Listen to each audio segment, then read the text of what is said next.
Hello AOC मित्रांनो, start करूया आजच्या पोस्ट मार्केट अनालिसिसला. चॅनलला नवीन असाल तर सबस्क्राईब करा, बेल आयकॉन प्रेस करा. ओके, आणि जर तुम्हाला काही वाटत असेल तर नक्की कमेंट करा व्हिडिओवरती. ठीक आहे, सो चलो स्टार्ट करूया अनालिसिसला. सर्वप्रथम 25 ऑगस्ट आज मंथली एक्सपायरी आहे. सकाळचे 9:30 वाजलेले आहेत. लेट सी, चेक करूया एक एक करून आपल्याला कोणकोणते आज 25 ऑगस्टला ट्रेड मिळाले ते ट्रेड प्रॉफिटेबल राहिले, लॉस मेकिंग राहिले का कॉस्ट टू कॉस्ट गेले. ओके, चलो. सपोर्ट माझा आहे 24,200चा ओपन इंटरेस्टचा. तो सपोर्ट मला बॉटम साइडला शिफ्ट होताना दिसतोय. पर्सेंटेज आपण चेक करूया, इन्क्रीजिंग आहेत पर्सेंटेज का डिक्रीजिंग आहेत. सो ओवायचे पर्सेंटेज ओव्हरऑल 100 वरनं डिक्रीज झालेत आणि आता ते स्टेबल झाले. म्हणजे कधीतरी माझा ओपन इंटरेस्टचा सपोर्ट हा 24,150 ला होता, तो 24,150 वरनं 24,200 ला गेलाय. म्हणजे बॉटम वरनं टॉपला शिफ्ट झालाय. बरोबर, म्हणजे सपोर्ट काय शिफ्टेड फ्रॉम बॉटम आहे. पण शिफ्टेड फ्रॉम बॉटम जरी असला तरीही मार्केटमध्ये इथे पर्सेंटेज डिक्रीज होत नाहीये, तर ती पर्सेंटेज स्टेबल आहे. स्टेबल पर्सेंटेज मध्ये आपण बुलिश व्ह्यू बनवणार नाही. का?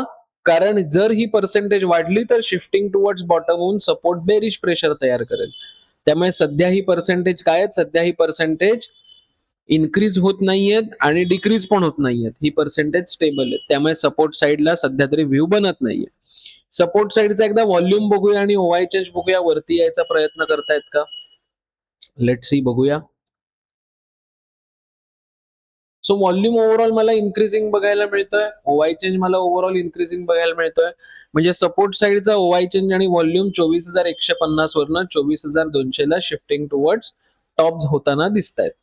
म्हणजे जर मार्केट 24,200 ला आलं तर इकडनं आपण कॉल बाईंगचा ट्रेड करू शकतो.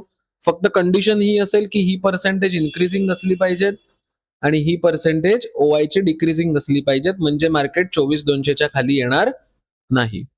नेक्स्ट आहे 24,200चा रेजिस्टन्स. रेजिस्टन्स माझा व्हॉल्यूमचा, ओवायचा आणि ओवाय चेंज तिघांचाही रेजिस्टन्स आहे आणि रेजिस्टन्स माझा स्ट्रॉंग आहे. स्ट्रॉंग रेजिस्टन्स मध्ये सिंपल ट्रेड बनतो. जर मार्केट 24,200च्या रेजिस्टन्सला आलं तर इकडनं आपण पुट बाईंगची एंट्री करू शकतो.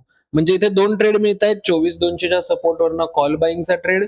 फक्त ही पर्सेंटेज डिक्रीजिंग पाहिजेत, व्हॉल्यूम आणि ओवाय चेंजची पर्सेंटेज इन्क्रीजिंग पाहिजेत. आणि दुसरा ट्रेड मिळतो, रेजिस्टन्स स्ट्रॉंग आहे तर रेजिस्टन्स वरनं आपण 24,200च्या रेजिस्टन्स वरनं आपण पुट बाईंग सुद्धा करू शकतो. असे दोन ट्रेड आपल्याला टोटल आता बघायला मिळतात.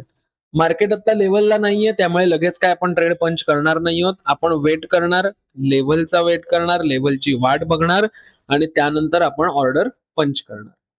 सो लेट सी, बघूया काय होतंय मार्केटमध्ये.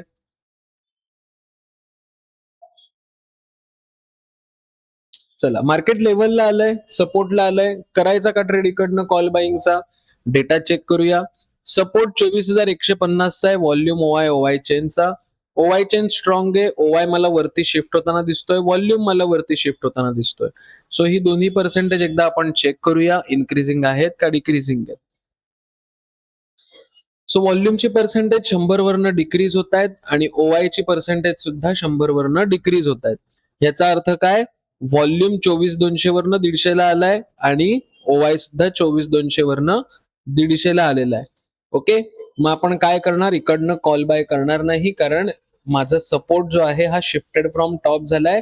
सपोर्ट माझा उलटा खाली आलाय, म्हणून इकडनं आपण 24,200च्या सपोर्टवरनं कॉल घेणार नाही.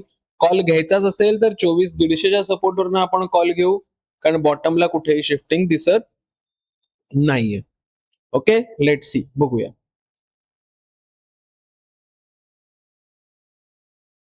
आता तुम्ही म्हणाल की सर इकडनं पुट बाईंगचा ट्रेड बनू शकेल का, इकडनं मी पुट बाय करू का, कारण कॅन्डल क्लोज झालेली आहे आणि मार्केट रिटेस्टला पण आलेलं आहे. मग 24,150च्या रेजिस्टन्स वरनं मी पुट बाय करू का इकडनं. नाही करणार. का नाही करणार, ह्याचं कारण ही पर्सेंटेज 85च्या आसपास सुद्धा आलेली नाहीये. म्हणजे मार्केटमध्ये अजूनही ही पर्सेंटेज डेंजर झोन क्रिएट करतायत. डेंजर झोन क्रिएट करतायत याचा अर्थ काय, ही नियरेस्ट 100 आहेत, ती इन्क्रीज होऊन बुलिश पण होऊ शकतं मार्केट इकडनं. सो इकडनं आपण ट्रेड एक्झिक्यूट करायचा नाही. ओके, कारण का नाही करणार, कारण रेजिस्टन्सचं कोणतंच शिफ्टिंग मला दिसत नाहीये. रेजिस्टन्स माझा आहे तिथेच आहे 24,200 ला आणि तुम्ही 24,150 वरनं ट्रेड करताय. तो रिस्की असेल, पण तो कधी केला असता ट्रेड जर का ही पर्सेंटेज 85% खाली आली असती, तर आपण 150च्या रेजिस्टन्सवरनं एक रिस्की ट्रेड इकडनं घेतला असता. सध्या घेणार नाहीये कारण मार्केटमध्ये ही पर्सेंटेज 100च्या आसपास आहेत. सपोर्ट माझा जर का वरती गेला तर माझा स्टॉप लॉस जाऊ शकतो इथे. ओके, सो इकडनं मी ट्रेड करणार नाही, मी वेट करणार. पर्सेंटेज 85% खाली येऊ देत, मग मी तिकडनं ट्रेड करेन. चला, पर्सेंटेज 85% खाली आलेली आहेत. आता जर मार्केट 24,150च्या रेजिस्टन्सला आलं तर इकडनं एक रिस्की पुट बाय मी करू शकतो. ओके, लेट सी, बघूया काय होतंय.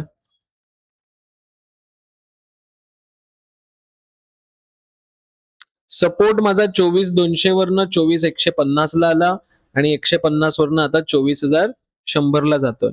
रेजिस्टन्स 24,200 चा व्हॉल्यूम ओआय चेनचा आहे. ओआय चेन मला आता 24,150 ला प्रेशर देताना दिसतोय.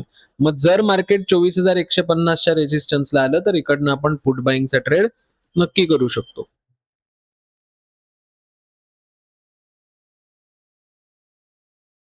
अजूनही मार्केट मध्ये खेळते, खेळू दे. रिटेसला आल्यानंतर आपण पुट बाईंगचा ट्रेड करूया.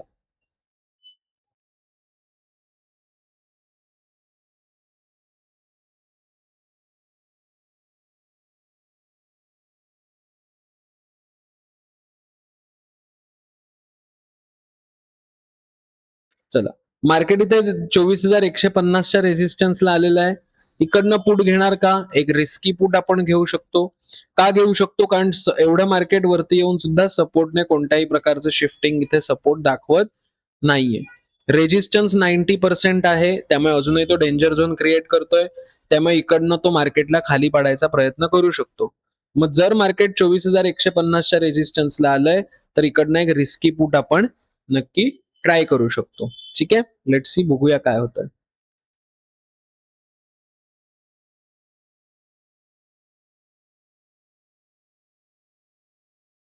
आता इथे जर का बघाल तर प्रीमियम वरती 50%चं टार्गेट, 50%चं टार्गेट इथे आलेलं होतं.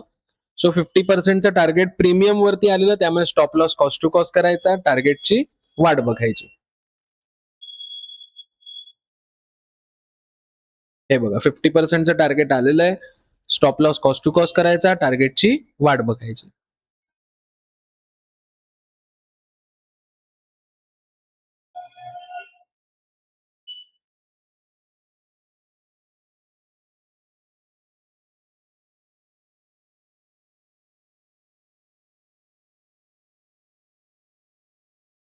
आता इथे माझा ट्रेड काय झाला, ज्यांनी पुट घेतलेला होता त्यांचा ट्रेड इथे कॉस्ट टू कॉस्ट गेला.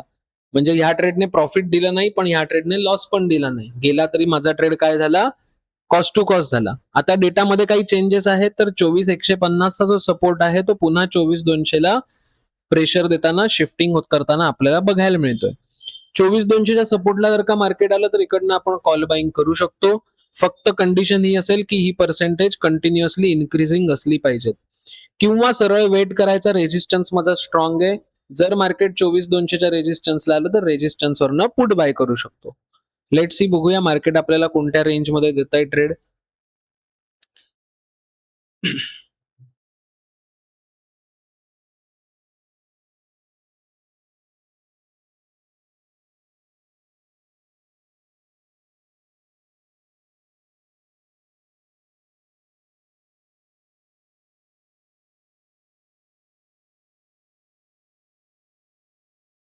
चला, इकडनं मी पुट बाईंगचा एक ट्रेड करू शकतो का? 24,150च्या रेजिस्टन्स वरनं सपोर्ट माझा स्ट्रॉंग आहे, रेजिस्टन्स वरनं प्रेशर देताना दिसतोय. सो एक रिस्की पुट इकडनं मी नक्की ट्राय करू शकतो. सेम कंडिशन असणार. 50%चं टार्गेट आलं तर stop loss cost to cost करणार, टार्गेटची वाट बघणार. ठीक आहे, इकडनं मी पुट बाय केला. बघूया मार्केट 50%चं टार्गेट देत आहे, पूर्ण टार्गेट देत आहे का स्टॉप लॉस घेत आहे.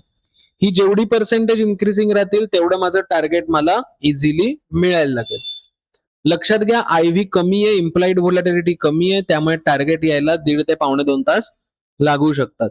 त्यामुळे घाई गडबडीत आपल्याला कोणत्याही प्रकारचा ट्रेड करायचा नाहीये, आणि केलेला असेल तर नियमाप्रमाणे ट्रेड करा. 50%चं जर का टार्गेट आलं तर stop loss cost to cost करा, टार्गेटची वाट बघा. आता इथे पुन्हा मार्केटने 50%चं टार्गेट दिलेलं आहे. मग स्टॉप लॉस आपण काय करणार? स्टॉप लॉस आपण कॉस्ट टू कॉस्ट करणार आणि टार्गेटची वाट बघणार.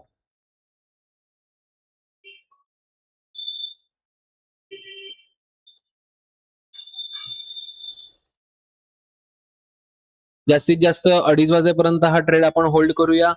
2:30च्या नंतर आपण नवीन ट्रेड घेत नाही आणि जुना कोणताही जो ट्रेड घेतलेला असेल तो आपण इकडनं एक्झिट करतो. आता इथे हा ट्रेड आपला कॉस्ट टू कॉस्ट गेलाय. म्हणजे आज टोटल 2 ट्रेड आपण घेतले, त्यापैकी दोन्ही ट्रेड काय गेलेत आपले C2C कंडिशन मध्ये दिले, कॉस्ट टू कॉस्ट कंडिशन मध्ये गेले. ओके, लेट सी बघूया काय होतं आता. 2 वाजले ऑलमोस्ट, त्यामुळे थोडे आता ट्रेड आपण अवॉइड करू. ऑलमोस्ट मार्केट एक संपायची वेळ आलेली आहे. 2:30 नंतर काही आपण ट्रेड करत नाहीये इकडनं. अशा प्रकारचं आजचं पोस्ट मार्केट अनालिसिस आहे. 2 ट्रेड आले, ज्याच्यामध्ये दोन्ही ट्रेड कॉस्ट टू कॉस्ट गेले. फ्रँकली स्पीकिंग मी आज कोणताच ट्रेड घेतलेला नव्हता इकडनं. का घेतलेला नव्हता ह्याचं कारण मला कॉन्फिडन्स नव्हता. IV कमी होती आणि त्या IV कमी असल्यामुळे माझी तयारी नाहीये दीड ते पावणे 2 तास डेली बेसिसवर ट्रेडमध्ये होल्ड करायची. त्यामुळे मी ट्रेड केला नव्हता, पण ऑफिशियली एओसीच्या नियमाप्रमाणे 2 रिस्की ट्रेड आलेले, जे risky trade cost to cost माझे गेले. ओके, सगळ्यात पहिली गोष्ट म्हणजे आपलं एओसी मुंबईमध्ये आपली 5 ऑक्टोबरला बॅच चालू होणार आहे नवीन.